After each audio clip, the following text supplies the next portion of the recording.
ఎందుకంటే దినములు చెడ్డవి గనుక సమయమును పోనీయక ఏం చేసుకోవాలి?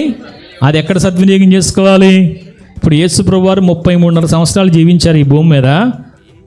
ఆయన ప్రతి రాత్రి కొండకు వెళ్ళి కాలం గడిపాడు. ఎవరితోనూ? దేవునితో. హల్లెలూయా. అసలు ఆయన 33.5 సంవత్సరాల్లో ఎక్కువ సమయం శిష్యులతో మాట్లాడేటప్పుడు కూడా ఆయన ఏమనేవాడు? మీకు తెలియని వేరొక ఆహారం నాకు కలదు.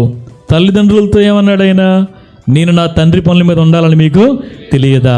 అంటే నిజంగా 33.5 ఏళ్ళు భూమి మీద ఉన్నాడే కానీ ఆయన మనసు, ఆయన ఆలోచన, ఆయన తలంపు, ఆయన ఉద్దేశం అంతా ఎవరి పని మీద ఉండాలని? దేవుని పని మీద ఉండాలని. హల్లెలూయా. ఆయన 33.5 years కూడా ఆయన చెప్పాలంటే ఎక్కువ సమయం తండ్రితోనే గడిపాడు. దేవునికి మహిమ కలుగును గాక. మరి ఈరోజు మన విశ్వాస జీవితాన్ని ఎలా ఉందో మనం దేవుని సన్నిధిలో పరిశీలన చేసుకోవాలని నేను మీకు మనవి చేస్తున్నాను.